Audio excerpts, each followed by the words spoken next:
Now at 9, all of the inmates escaped from the Ottawa County Jail this week are captured.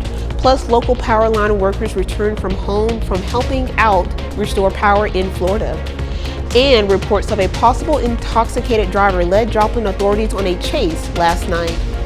The 4 states' most watched news starts now. Thank you for joining us tonight. My name is Amber Jenkins. All the inmates who escaped from the Ottawa County Jail this weekend are back in custody. 4 inmates escaped the jail on Tuesday. One, Rusty Reese, was captured shortly afterwards. Then on Wednesday morning, a second, Buck Martindale, was also captured. However, 2 remained at large until today. Tyler Tavis was arrested this morning in Joplin, and this afternoon, Daniel Zatek was found inside a home in Miami and taken into custody. 2 other people were arrested there at the home. All 4 inmates are facing new charges from the escape. Tulsa police have named a suspect in the deadly shooting that happened last week at McLean High School football game versus Miami. Police says the suspect is 16-year-old Navin Lee Golden. He is accused of shooting and killing 17-year-old Taryn Yarnborg and injuring 3 others, including a 9-year-old girl. Golden is charged with his first-degree murder and 3 counts of shooting with intent to kill.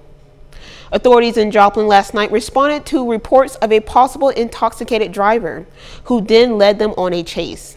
Officers arrived to the area of 2623 West 7th Street where the driver did not stop and led officers on a chase south on Shefferdecker Avenue. They say they deployed deflation spikes when the driver fired 2 gunshots at the officers before stopping the car. They then say he refused to leave his car and fired another shot at the officers before the SWAT team arrived. He then complied to officers' arrest, and officers arrested him without further incident. No word yet on charges filed. Doug Hetty joins us with the first look at weather. Well, definitely turned out to be a much cooler day for us today. In our southern counties, we still hit the lower 70s, officially in Joplin, 71. Most of us stayed into the 60s throughout the daytime hours, below our average high of 74. Finally, we've been into the 80s over the past, week and a half. Look at our 24-hour temperature change. Still, it's 15 to 20 degrees colder than what we were at this time last night. And we have a lot of clouds which have been filtering in over the past couple hours, and you can even see a few light little showers, light little sprinkles, especially once you get out across southeastern Kansas. And we're going to have that kind of pushing through during the overnight hours tonight. A little breezy northeasterly winds at about 10 to 15. These will slowly back off for us tonight. By morning, 46, 49 at 9, 61 at noon. Another great day, a high temp of 69. What about rain chances? We'll look at that here in just a bit. Carthage Water and Power Plant hosted a public power lunch today to wrap up their Public Power Week celebration. KOAM Giannis Hatala talked to some of the workers who helped restoring power in Florida.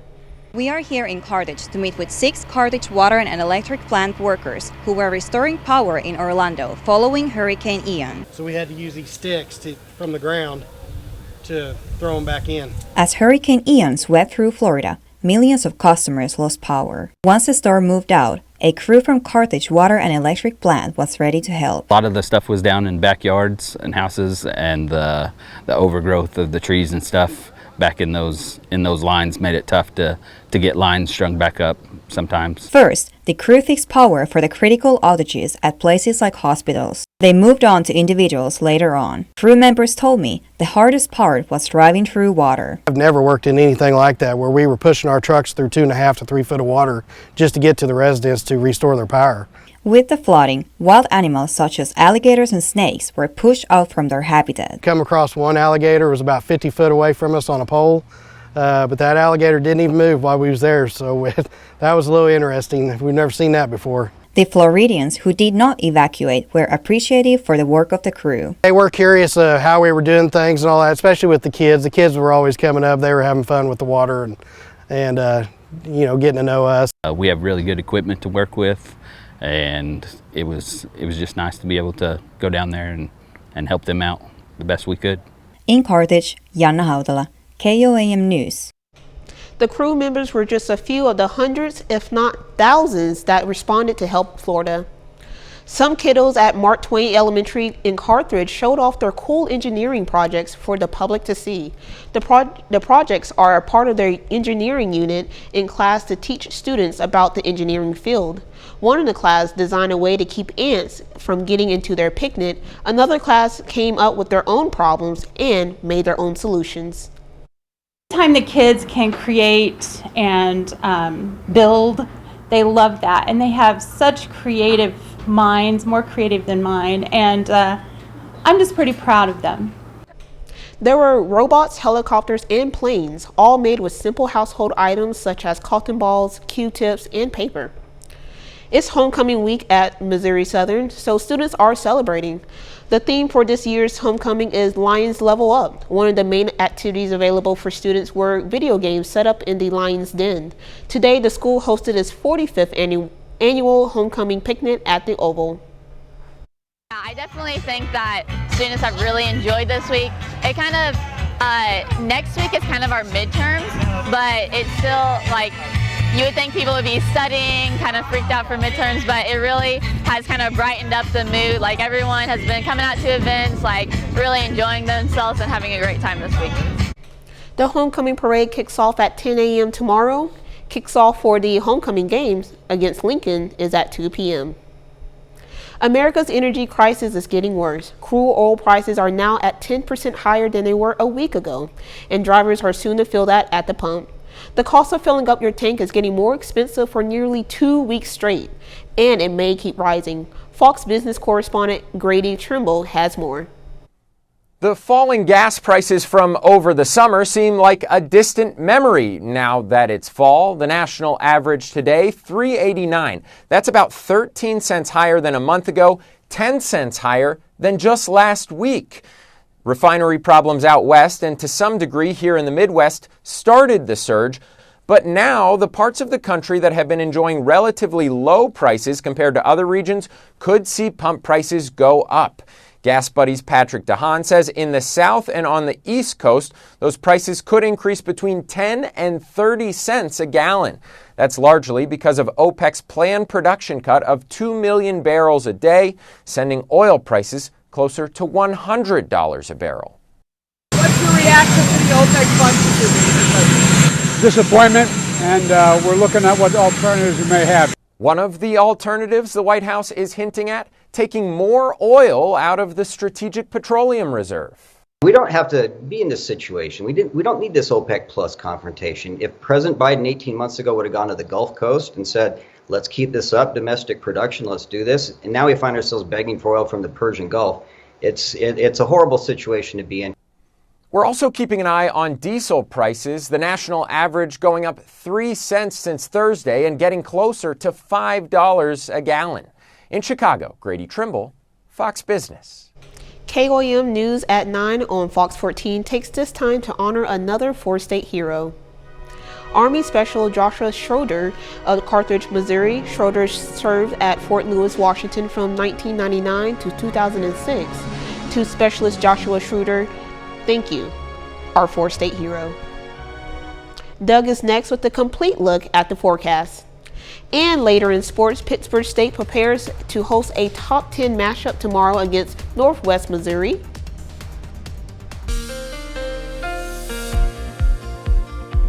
Well, definitely turned out to be a nice day for us today. A little bit cooler than what we have seen really over about the past week or so. High temps about 10 to 12 degrees cooler in most locations.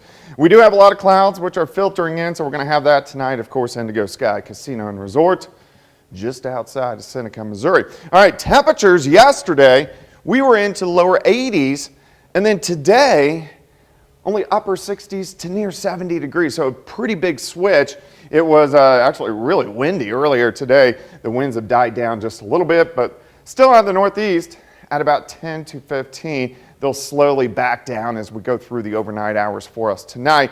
But we do have some clouds which are filtering in. We're going to see that as we continue through the overnight hours. These were really thick earlier this evening in our northern counties, now pushing off toward the south and to the east. And you can even see a few spotty little showers embedded in, especially in our northern counties. Very light showers, light sprinkles, but they are going to be out there as we go through the overnight hours. A little bit heavier once you get out toward Wichita, just north of Wichita, over toward Hutch.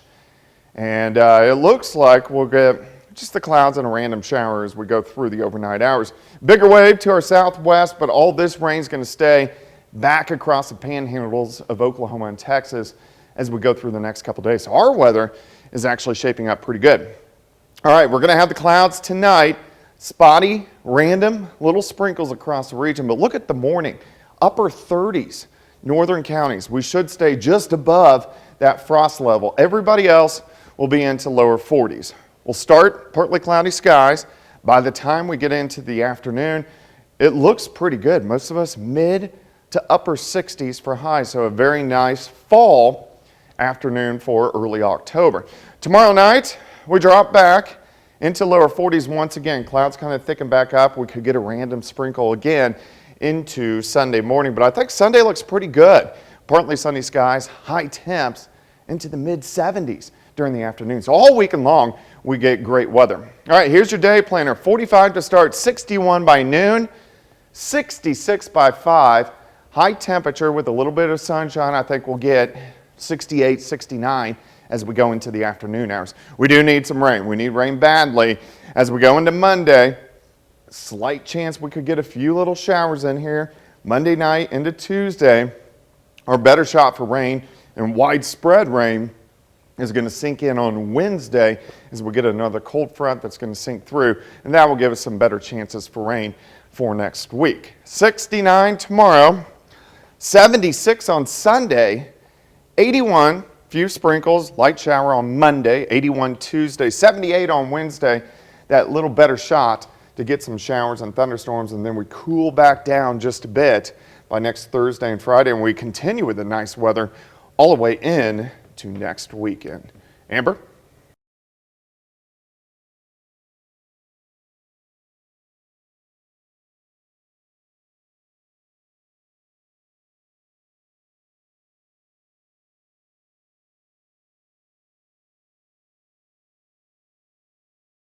Tomorrow, 76 on Sunday, 81, few sprinkles, light shower on Monday, 81 Tuesday, 78 on Wednesday, that little better shot to get some showers and thunderstorms, and then we cool back down just a bit by next Thursday and Friday, and we continue with the nice weather all the way in to next weekend.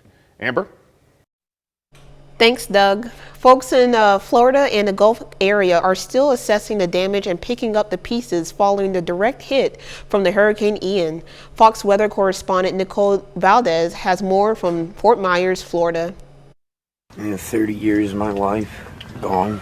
Anxious residents are still assessing damage 9 days after Hurricane Ian slammed into Florida as a Category 4 storm. The death toll now over 100. It's now the second deadliest storm of the century, behind only Katrina. And even as the rescue missions continue in some areas, folks are hoping officials ramp up recovery as soon as possible. I've seen devastation, but I've never seen it this widespread. This is enormous. I mean, everywhere you drive over here, it's tore up. But it won't be easy. In the hardest hit areas, thousands of homes were either flooded or ripped apart by the winds. There's debris and garbage everywhere, and some low-lying areas are still dealing with major flooding issues, forcing residents to get creative. Your whole life is disrupted. You know, it's to get groceries, you can't just jump in your car and drive down. You've got a canoe over to your car. Statewide, there is progress being reported. There are about 180,000 customers still without power, down from about a high of 2.6 million. And FEMA says they have more than 2,000 personnel in the field helping those people start the rebuilding process. The agency now trying to get the word out about help for everything from renting a new home to replacing flooded out cars. There are so many programs within FEMA. That's why it's always good to go to a disaster recovery center where you could talk to somebody one-on-one. And as you can see behind me, donations continue to come in from across the state of Florida and across the country as these victims work to move forward. In Fort Myers, I'm Nicole Valdez, Fox Weather. Coming up, the threat of a nuclear war. Russia faces more setbacks in Ukraine as President Biden warns of a nuclear, quote, Armageddon. I'm Amy Kellogg in Milan, and I'll have the details coming up. Sources say that the FBI and the IRS believe that after years of long investigation of Hunter Biden, there is enough evidence to charge the president's son with tax crimes and making false statements on a gun purchase. An attorney for the president's son called the allegations inherently biased, one-sided, and inaccurate. President Biden says the risk of nuclear Armageddon is at its highest level in decades. The warning comes as Russian forces suffer more losses on the battlefield. Reporter Amy Kellogg has more. Ukraine's counteroffensive against Russia continues to gain steam. In the south, forces recaptured a large section of territory around the Kherson region this week. As Russia's setbacks mount, President Biden is issuing a stark warning that Moscow may resort to using nuclear weapons if faced with a potential defeat. During an event on Thursday, the president said, quote, "We have not faced the prospect of Armageddon since Kennedy and the Cuban Missile Crisis." The White House maintains it has no indications that Russia is preparing an imminent nuclear attack. Russia's talk of using nuclear weapons is irresponsible. And there's no way to use them without unintended consequences. It cannot happen. Russian President Vladimir Putin has vowed to use any available means to protect what he views as Russian territory. But his management of the Ukrainian invasion is reportedly facing criticism from his inner circle. According to the Washington Post, a Putin ally recently confronted him over failings on the battlefield. The disagreement was reportedly significant enough to be included in President Biden's daily intelligence briefing. Given the underperformance of the military and the surprising success of the counteroffensive against that military, there's got to be some serious concerns about Putin's leadership and management of the war. A Kremlin spokesman denied the report but said that debate was, quote, part of the normal working process in Russia. In Milan, Amy Kellogg, Fox News. Still ahead, the reaction to the latest job numbers. The economy added more jobs in September and wages are up, but some economists say that might be a bad thing. I'm Caroline Shively in Washington. I'll explain. Coming up. A federal judge has ruled Postmaster General Louis DeJoy changes to the Postal Service hurt mail delivery in 2020. The Trump appointee was accused of slowing down service before the 2020 election. Cities and states that filed with the lawsuit say the move hindered their ability to control the spread of COVID because people were forced to vote in person rather than use mail-in ballots. Outdoor retailer REI is making Black Friday a permanent holiday for its approximately 16,000 employees. Since 2015, the Seattle-based retail cooperative has closed its stores the day after Thanksgiving, traditionally seen as the start of holiday shopping season. Now, REI says it will shut down its operations every year on Black Friday while encouraging workers and customers to spend time outside. REI says shoppers can still place orders on its website, but they won't begin processing until the next day. Stocks fell today as traders reacted to September's jobs reports. President Biden said the administration is making historic progress in job growth, but Wall Street seems weary. Fox correspondent Caroline Shively reports from Washington. It's a big battery. Yeah. President Biden touting Friday's economic report as he toured a Volvo plant in Maryland. Employers added a solid 263,000 jobs in September. It's a slight slowdown from a month earlier, but the president maintains that's exactly what the economy needed. The pace of job growth is cooling while still powering our recovery forward. But traders are worried that the jobs market is still so hot that the Federal Reserve will make another hefty interest rate hike next month to try to tame inflation. And the reason the markets are reacting to it is the Federal Reserve, which thinks you conquer inflation by trashing the economy, making people poorer. That guarantees that when the Fed meets next month, they're going to do those 0.75 of a point, 75 basis points, and hurt the economy even more. Friday's report also showed wages rose 5% over 12 months ending in September, a slight decrease from 5.2% year-over-year growth in August. They're seeing wages up. I mean, I think there's no question about it. I think we're seeing it across the board. Workers welcome the higher wages, but businesses with higher payroll costs may pass the income loss on to customers, fueling inflation, which is already hovering near a 40-year high. It's proliferated. It's not good for our economy, and we're seeing a lot of the pain from it. The next economic indicator to look out for, the Consumer Price Index, out Thursday. In Washington, Caroline Shively, Fox News. Up next, we'll learn about a study showing once again why dogs are a man's best friend. Here's another reason why dogs are called a man's best friend. Turns out petting a dog is actually good for our brains. In a study that was just published in the journal PLOS ONE, researchers put brain scanners on people and had them pet a stuffed animal and a live dog. And then there was a big boost in brain activity when the person got to pet the little pup. Researchers think that real animals create some type of emotional involvement, and that's what activates our brain. 30 more minutes of news, weather, and sports coming your way. The annual Pelican Festival kicks off in Grove, Oklahoma, marks the migration of the birds. Plus in Columbus, Kansas, folks there kick off the annual Columbus Day celebration. This weekend is the 39th annual Pelican Festival in Grove, Oklahoma. KOAM Carrie Ruerten was there to join in on the fun. Come see the Pelicans.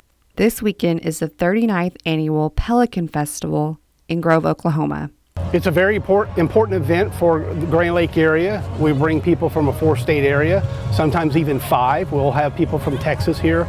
The lady that initiated this event recently passed away, and she served on the Grand Lake Association board and as executive director as well. And this was her dream, so I'm happy to continue the dream for her. From live bands, carnival rides, car show, to the amazing food, this weekend-long festival has something for everyone. You know, fall is a special time, especially when the Pelicans return, because the lake becomes magical.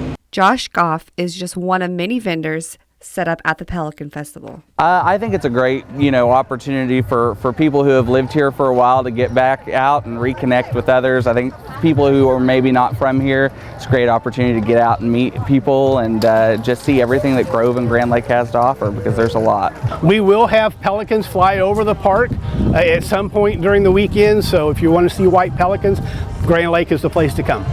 In Grove, Carrie Worthen, KOAM News. The festival ends Sunday, October the 9th. To see the list of all their events this weekend, you can go to our website at KOAMnewsnow.com. Time to celebrate Columbus Days in Columbus, Kansas. The annual event is celebrating the city and the people of Columbus, including a variety of events, including a scarecrow contest, art exhibit, and more. Well, every event has its own reward. It's not always about the money. It's always usually a story. So we've been coming to Columbus for many, many years. This is the first year that the Chamber has let us do the kites with the kids, so we're really excited about that this year. Columbus Days continue until Sunday. More than 400 craft and food vendors open up and welcome people to the square in Mount Vernon. Organizers say that last year Mount Vernon welcomed 100,000 people to town. Some highlights include the traditional apple butter making on the courthouse lawn, a pet parade, and lots of live music. Food vendors here at Apple Butter Making Days are exclusively Lawrence County nonprofits. So churches, civic organizations, clubs, they exclusively are our food vendors. So Apple Butter Making Days is their hugest fundraiser by far during the year. Apple Butter Making Days run through Sunday. Young athletes are more likely to get hurt in synthetic turf opposed to a natural grass. That's according to a new report from the University of Hawaii. The research found children sustain more ankle and knee injuries on synthetic football fields. Synthetic fields have grown in popularity since they are more easier to maintain. The coronavirus pandemic is to blame for more children battling obesity. That's according to the American Academy of Pediatrics, which found the body mass index is increased significantly of children of color in low-income communities. Girls were more impacted than boys. Doctors believe that poor nutrition, lack of physical exercise, and more screen time all contribute to the obesity hike. Vaping among children is still proving to be an issue, with a new government study highlighting the increase of teens using electronic smoking devices this year. Fox correspondent Ashley Strumer has more. A new study from the CDC finds a growing number of teenagers are vaping, even after federal and state officials jacked up the purchasing age for e-cigarettes and other tobacco products, as well as banned most e-cigarette flavors. Sometimes it's like in class, which is shocking because the teacher doesn't notice. But most of the time it's like in the bathroom. Researchers surveyed roughly 28,000 middle and high school students across the country and found 14% of high schoolers said they recently vaped, up from the 11% who claimed to use e-cigarettes last year. Of that group, 28% said they vaped every day. Meanwhile, only 3% of middle schoolers said they recently used an electronic smoking device. We're still seeing youth who are being caught, using these products on school grounds. Most of this year's study participants took the survey while in school, compared to most who did it while at home last year because of remote learning. Health officials say kids are more likely to report vaping in school than at home. I've seen kids, cutting class to go vape, It's just really sad. And faculty believe more kids may be gravitating towards e-cigarettes as a way to cope with the surge in mental health problems facing children after the pandemic. I know it's an escape, but it's an escape that is hurting them. While vaping advocates say the devices are helpful for long-term smokers to quit using actual cigarettes, health officials say e-cigs still cause lung damage and when used by teenagers can actually inspire them to take up smoking. Ashley Strohmeyer, Fox News.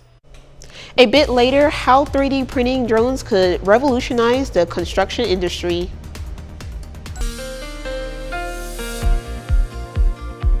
Well, definitely turned out to be a nice day for us today. A little bit cooler than what we have seen really over about the past week or so. High temps about 10 to 12 degrees cooler in most locations. We do have a lot of clouds which are filtering in, so we're going to have that tonight. Of course, Indigo Sky Casino and Resort, just outside of Seneca, Missouri. All right, temperatures yesterday, we were into lower 80s, and then today, only upper 60s to near 70 degrees, so a pretty big switch. It was actually really windy earlier today. The winds have died down just a little bit, but still out of the northeast at about 10 to 15. They'll slowly back down as we go through the overnight hours for us tonight. But we do have some clouds which are filtering in. We're going to see that as we continue through the overnight hours. These were really thick earlier this evening in our northern counties, now pushing off toward the south and to the east. And you can even see a few spotty little showers embedded in, especially in our northern counties. Very light showers, light sprinkles, but they are going to be out there as we go through the overnight hours. A little bit heavier once you get out toward Wichita, just north of Wichita, over toward Hutch. And it looks like we'll get just the clouds and a random shower as we go through the overnight hours. Bigger wave to our southwest, but all this rain is going to stay back across the panhandles of Oklahoma and Texas as we go through the next couple days. So our weather is actually shaping up pretty good. All right, we're going to have the clouds tonight. Spotty, random, little sprinkles across the region, but look at the morning. Upper 30s, northern counties. We should stay just above that frost level. Everybody else will be into lower 40s. We'll start partly cloudy skies. By the time we get into the afternoon, it looks pretty good. Most of us mid to upper 60s for highs, so a very nice fall afternoon for early October. Tomorrow night, we drop back into lower 40s once again. Clouds kind of thicken back up. We could get a random sprinkle again into Sunday morning, but I think Sunday looks pretty good. Partly sunny skies, high temps into the mid 70s during the afternoon. So all weekend long, we get great weather. All right, here's your day planner. 45 to start, 61 by noon, 66 by 5. High temperature with a little bit of sunshine. I think we'll get 68, 69 as we go into the afternoon hours. We do need some rain. We need rain badly as we go into Monday. Slight chance we could get a few little showers in here Monday night into Tuesday. Our better shot for rain and widespread rain is going to sink in on Wednesday as we get another cold front that's going to sink through, and that will give us some better chances for rain for next week. 69 tomorrow, 76 on Sunday, 81, few sprinkles, light shower on Monday, 81 Tuesday, 78 on Wednesday. That little better shot to get some showers and thunderstorms, and then we cool back down just a bit by next Thursday and Friday, and we continue with the nice weather all the way in to next weekend. Amber?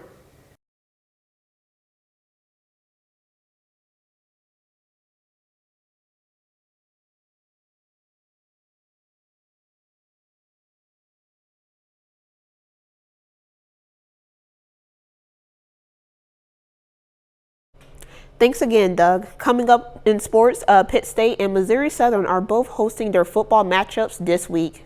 Plus, the Kansas City Chiefs looks to build on last week's momentum against the division rival Las Vegas.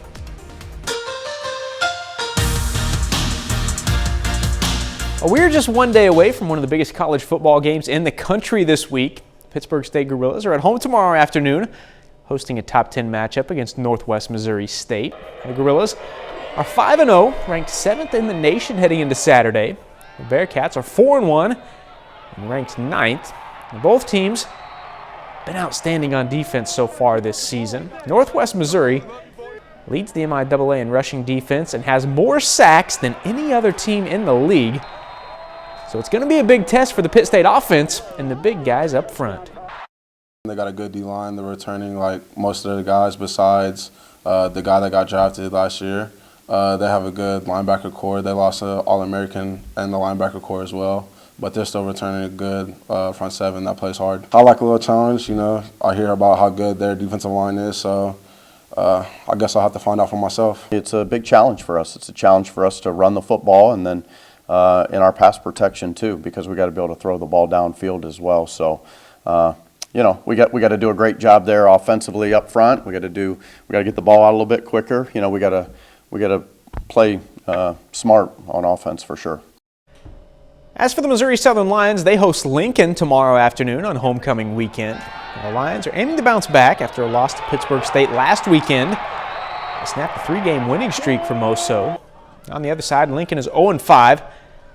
But it's still the MIAA, so Missouri Southern knows it's another week where they'll have to play well to win.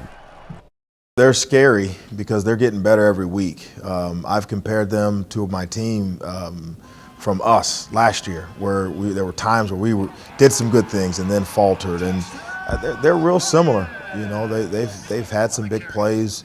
You know, they haven't scored 20 points on Northwest in a long time, and so they're doing some really nice things. They just they're trying to piece it together, much like everybody else is. The Kansas City Chiefs are 3-1 to start the season. Last week, they went on the road and beat the Buccaneers 41-31. This week, they're back home, hosting the Las Vegas Raiders on Monday night. Like we do every Friday night, right now it's time to hear from the voice of the Chiefs, Mitch Holthus, in this week's Minute with Mitch.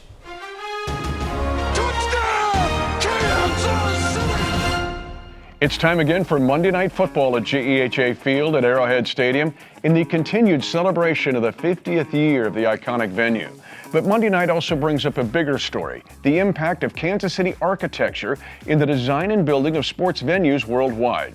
There's a book titled Kansas City, How It Became the Sports Architecture Capital of the World by Tom Wagoner. It explains in the past 30 years, 18 new NFL stadia, 22 new NBA and NHL facilities, and many other collegiate projects have been designed by Kansas City architecture firms. The Truman Sports Complex and Arrowhead were one of a kind and the envy of the nation 50 years ago. Monday night's a big game and a celebration of how it all started in Kansas City sports architecture on this Minute with Mitch. The Minute with Mitch is brought to you by Como Jewelry. Every day's game day, Como Jewelry, Pittsburgh, Joplin. And that Chiefs-Raiders game begins at 7:30 on Monday night. Right now, the Chiefs are 7-point favorites against the Raiders. Now, that's it for sports. Be sure to join us right back here on Fox 14 at 11 o'clock for Press Box. That's a 30-minute show, all high school football. We'll have highlights and scores from all across the area, including Carthage-Webb City, Lamar, Nevada, and tonight's big district game in southeast Kansas with Galena hosting Parsons. We're back after this. The skyscrapers of tomorrow could be built by 3D printing drones. Fox News correspondent Ashley Stromer takes a closer look. They're drones unlike any you've ever seen, and they're here to revolutionize the construction industry. Armed with the latest 3D printing technology, these drones spray precise layers of cement as they fly, similar to the way bees make their hives. Nature is a very good source for inspiration. And just like bees, 3D printing drones can work autonomously in teams to build new structures, while also scanning each layer of cement to ensure quality control. We need to rethink how robots can build, because robots might have different morphology. They can fly, they can perch, they can interact, they can spray in ways that humans cannot. While existing 3D printers are already building structures around the world, most are limited to operations on the ground. But researchers say the drones will be perfect for building and repairing new or existing levels on high buildings, reducing the need for people to work in dangerous situations. It will reduce risk, it will reduce cost, and it will increase the output of the construction projects. And because they're battery powered, officials say they can also promote greener construction sites. I'm not saying that it might replace all of construction, but even if you touch 5% of the construction industry with this, it is already a huge gain and can reduce CO2 consumption, increase safety, reduce logistics needs. Researchers hope the drones can also be used in disaster zones to help speed up construction efforts in communities ravaged by earthquakes, hurricanes, and more. Ashley Strohmeyer, Fox News. Coming up, details on a new Scooby-Doo movie and a trailer for a Mario movie. Hollywood Nation is next. A new Mystery Machine team, a star writing a memoir, and a big game turn to the big screen adventure, and more. Fox Ashley Dvorkin has more in this Hollywood Nation. Welcome to the White Lotus. Guests arrive, Velma's friends assemble, and Jada has a book deal in the Hollywood Nation. Jada Pinkett Smith is penning her memoir for next fall. Day Street Books says the actor covers her complicated marriage to Will Smith, among other topics. The publisher adds it chronicles lessons learned in the course of a difficult but riveting journey. A roller coaster ride from the depths of suicidal depression to the heights of personal rediscovery and the celebration of authentic feminine power. Dear HBO Max, Mindy Kaling announced her Mystery Machine team at New York Comic-Con. Joining her Velma for HBO Max's upcoming Scooby-Doo Origins series are Sam Richardson as Shaggy, Constance Wu as Daphne, and Glenn Howerton as Fred. The cast also includes Jane Lynch, Wanda Sykes, and Weird Al Yankovic. In today's First Looks, a trailer for Causeway starring Jennifer Lawrence and Brian Tyree Henry. The drama follows a military engineer home from Afghanistan, recovering from a debilitating brain injury, dealing with PTSD, and facing her childhood past. It's in select theaters and Apple TV Plus November 4th. Whenever I stay at a White Lotus. Check back into the White Lotus, where Jennifer Coolidge's character Tanya notes she always has a memorable time. The trailer for the Sicily set Season 2 also shows Tanya married to Greg from Season 1, plus intros of new guests and glimpses at mayhem, which appears to ensue when the 10-time Emmy-winning series returns October 30th. And it's game on with the Super Mario Bros. Teaser trailer featuring voice stars including Chris Pratt and Anya Taylor-Joy. The action comedy is in theaters April 7th. In Hollywood, Ashley Dvorkin, Fox News. That's our time for tonight. Thank you for joining us. We'll leave you with a video of a skateboarding bunny. Be safe. We're doing this all again tomorrow. See you then.